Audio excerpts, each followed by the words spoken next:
Hindia Belanda.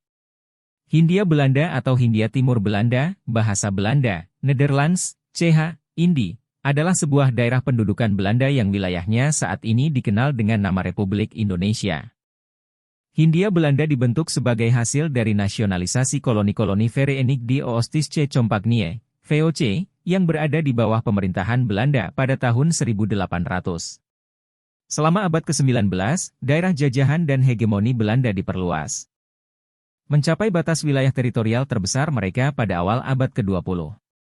Hindia Belanda adalah salah satu koloni Eropa yang paling berharga di bawah kekuasaan Imperium Belanda, dan berkontribusi pada keunggulan global Belanda dalam perdagangan rempah-rempah dan hasil bumi pada abad ke-19 sampai awal abad ke-20. Tatanan sosial kolonial didasarkan pada struktur rasial dan sosial yang kaku dengan para elit Belanda yang tinggal terpisah tetapi tetap berhubungan dengan penduduk pribumi yang dijajah mereka. Istilah Indonesia mulai digunakan untuk lokasi geografis setelah tahun 1880.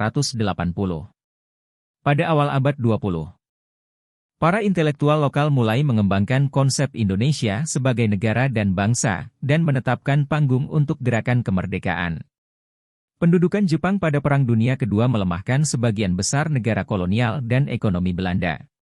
Setelah Jepang menyerah pada bulan Agustus 1945, kaum nasionalis Indonesia mendeklarasikan kemerdekaan yang mereka perjuangkan selama Revolusi Nasional Indonesia yang terjadi pada bulan-bulan berikutnya.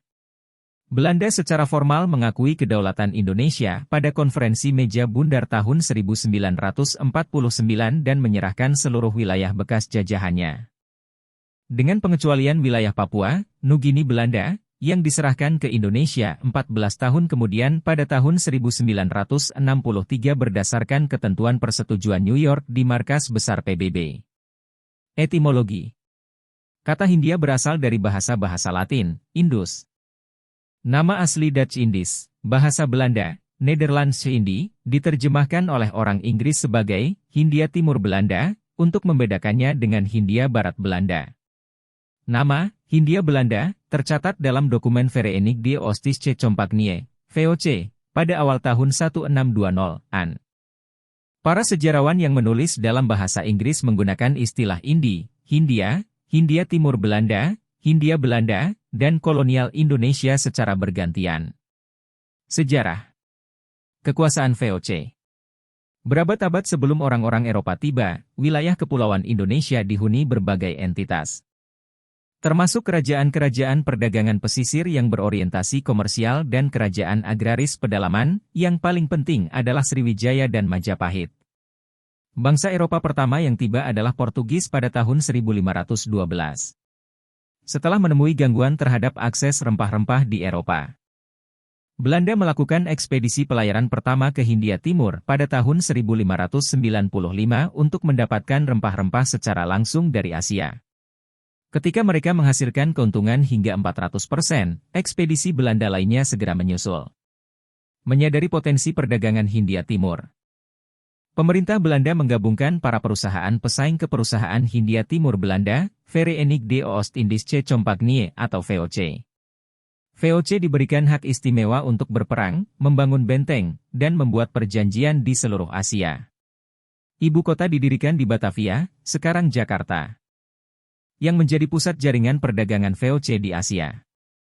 Untuk monopoli asli mereka seperti pala, paprika, cengkih dan kayu manis, VOC dan kemudian pemerintah kolonial memperkenalkan tanaman asing untuk non-pribumi seperti kopi, teh, kakao, tembakau, karet, gula dan opium, dan menjaga kepentingan komersial mereka dengan mengambil alih wilayah sekitarnya. Penyelundupan, biaya perang, korupsi, dan kesalahan manajemen yang terus berlanjut menyebabkan kebangkrutan pada akhir abad ke-18. VOC secara resmi dibubarkan pada tahun 1800 dan barang-barangnya di Kepulauan Indonesia, termasuk sebagian besar Jawa, sebagian Sumatera, sebagian besar Maluku, dan daerah pedalaman pelabuhan seperti Makassar, Manado, dan Kupang, dinasionalisasi di bawah Republik Belanda sebagai Hindia Belanda. Penaklukan Belanda. Sejak kedatangan kapal-kapal Belanda yang pertama pada akhir abad ke-16, hingga deklarasi kemerdekaan pada tahun 1945, kontrol Belanda atas Kepulauan Indonesia tergolong lemah. Meskipun Jawa didominasi oleh Belanda, banyak daerah yang tetap independen dan berdiri sendiri selama periode ini, termasuk Aceh, Bali, Lombok dan Kalimantan. Ada banyak perang dan gangguan di seluruh wilayah Nusantara karena berbagai kelompok pribumi menolak upaya untuk membangun hegemoni Belanda, yang melemahkan kontrol Belanda dan mengikat pasukan militernya. Perompakan tetap menjadi masalah hingga pertengahan abad ke-19. Akhirnya pada awal abad ke-20, dominasi Belanda diperluas di seluruh area yang nantinya akan menjadi wilayah Indonesia modern.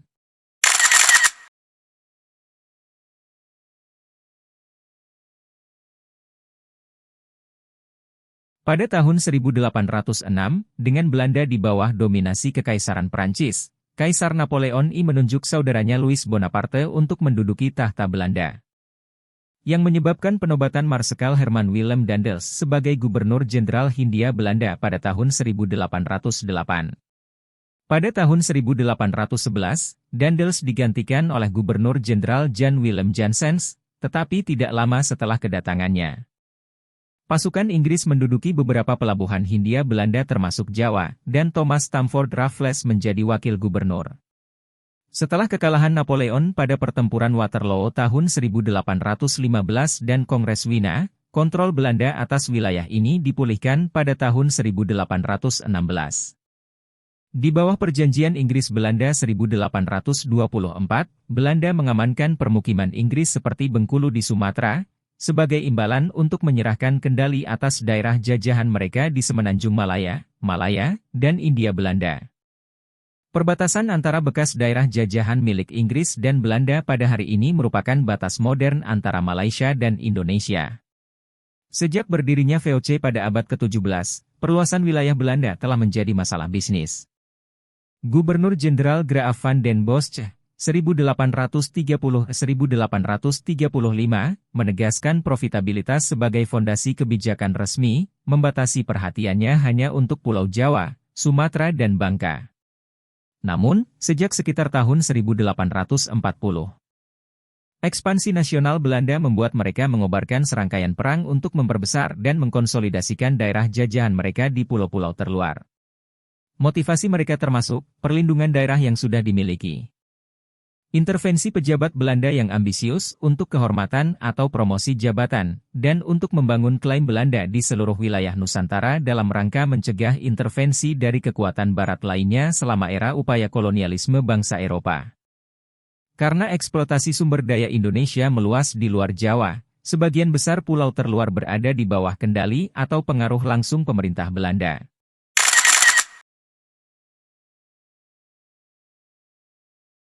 Belanda menaklukkan wilayah Minangkabau di Sumatera dalam Perang Padri, 1821-1838.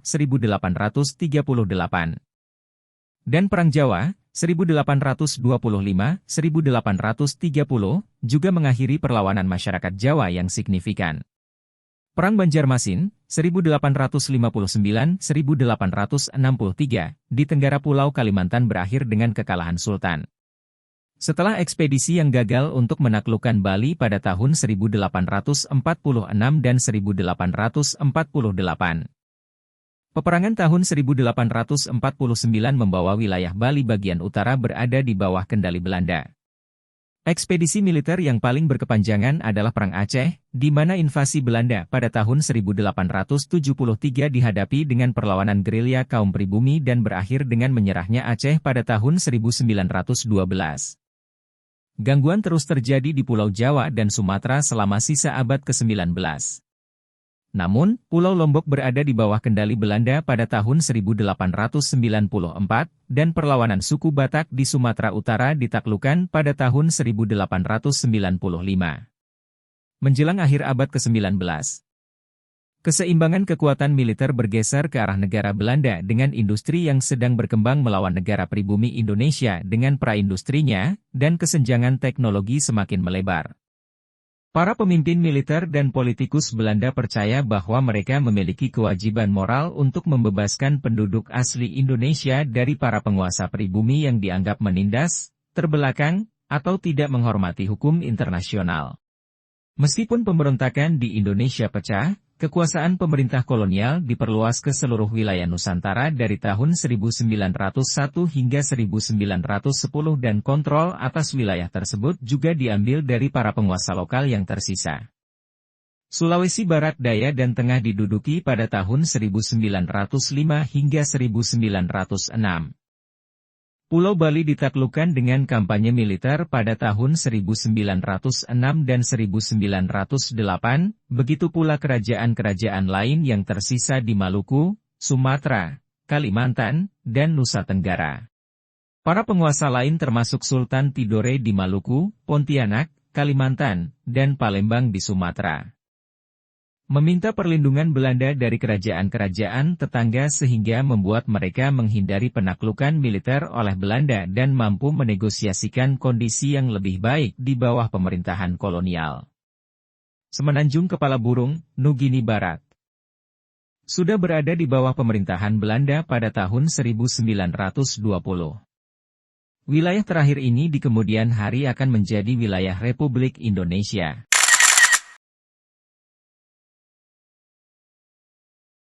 Tanam paksa kultur stelsel. Sistem budidaya dan tata cara kuli. Karena biaya moneter yang tinggi dari beberapa penaklukan Belanda pada abad ke-19, sistem tanam paksa, kultur stelsel, diterapkan pada tahun 1830. Di bawah sistem ini ditetapkan bahwa petani Indonesia harus menggunakan 20% lahan pertanian mereka untuk penanaman uang tunai. Tanaman ekspor seperti nila, kopi dan gula. Melalui sistem ini banyak keuntungan yang diperoleh. Laba bersih perbendaharaan Belanda diperkirakan sekitar 4% dari PDB Belanda pada saat itu dan sekitar 50% dari total pendapatan negara. Sistem tersebut terbukti membawa malapetaka bagi penduduk setempat pada puncaknya. Lebih dari 1 juta petani bekerja di bawah kultur stelsel dan insentif ekstrim untuk mendapatkan keuntungan menghasilkan penyalahgunaan yang luas. Petani sering dipaksa untuk menggunakan lebih dari 20% tanah pertanian mereka, atau tanah yang paling subur, untuk bercocok tanam tanaman komersial. Sistem tersebut menyebabkan peningkatan kelaparan dan penyakit di kalangan petani Jawa pada tahun 1840-an. Menurut sebuah perkiraan, angka kematian meningkat sebanyak 30% selama periode ini. Karena kritik yang meluas terhadap sistem tersebut, sistem ini dihapuskan pada tahun 1870. Menurut sebuah penelitian, angka kematian di Jawa akan menjadi 10-20 lebih tinggi pada akhir tahun 1870-an jika sistem tanam paksa tidak dihapuskan. Pengenalan truk, kereta api, sistem telegraf, dan sistem distribusi yang lebih terkoordinasi semuanya berkontribusi pada penghapusan kelaparan di Jawa yang secara historis biasa terjadi. Jawa mengalami pertumbuhan penduduk yang pesat selama abad ke-19 dan tidak ada kelaparan yang signifikan di Jawa setelah tahun 1840-an. Sumber keuntungan lainnya adalah apa yang disebut kuli, sebutan untuk buruh kontrak berupah rendah. Setelah penghapusan sistem tanam paksa pada tahun 1870, ekonomi beralih ke perusahaan swasta seperti perusahaan Deli, yang didirikan di Sumatera pada tahun 1869. Perkebunan skala besar dibangun untuk menanam tanaman komersial dan suku Jawa, Cina, Melayu, Batak, dan India. Orang dikirim ke perkebunan di Sumatera dan Jawa untuk melakukan kerja kasar. Diperkirakan lebih dari 500.000 kuli diangkut ke Sumatera selama akhir abad ke-19 dan awal abad ke-20. Tingkat kematian yang tepat di antara buruh kuli tidak diketahui karena catatan yang langka atau tidak dapat diandalkan tetapi diperkirakan mencapai 25%. Meskipun kuli seringkali adalah buruh bayaran yang bekerja atas kehendak bebas. Dalam praktiknya keadaan mereka sering melibatkan kerja paksa dan lebih mirip perbudakan. Mereka sering disesatkan saat menandatangani kontrak kerja atau bahkan dipaksa menandatangani kontrak. Yang lainnya diculik atau dipaksa bekerja karena hutang. Tata cara kuli, Coelier Donantias, tahun 1880, yang mengizinkan pemilik perkebunan untuk bertindak sebagai hakim, juri, dan algojo mengakibatkan kekejaman yang meluas. Itu termasuk sanksi pidana yang memungkinkan pemilik untuk secara fisik menghukum kuli mereka sesuai keinginan mereka. Hukuman yang digunakan terhadap kuli adalah cambukan atau pemukulan, setelah itu ditambahkan garam ke dalam luka untuk menambah penderitaan. Hukuman lain yang digunakan adalah disetrum, disalib dan digantung pada jari kaki atau ibu jari kuli sampai putus. Perawatan medis untuk kuli jarang dan sering ditujukan untuk menyembuhkan kuli yang dihukum agar mereka dapat kembali bekerja atau disiksa lebih lama lagi. Pemerkosaan kuli perempuan dewasa serta anak-anak mereka juga sering terjadi. Sistem kuli dikritik habis-habisan, terutama setelah tahun 1900 dengan munculnya apa yang disebut politik etis. Sebuah pamflet kritis bernama The Miljoenen uit Delhi diterbitkan oleh J. van den Brand. Dokumen tersebut menggambarkan pelanggaran yang dilakukan terhadap kuli termasuk penyiksaan dan pelecehan seksual terhadap seorang kuli perempuan berusia 15 tahun yang menolak ajakan seksual seorang pengawas perkebunan Belanda. Sanksi pidana akhirnya dihapuskan pada tahun 1931 dan ordonansi kuli berakhir pada awal tahun 1940-an.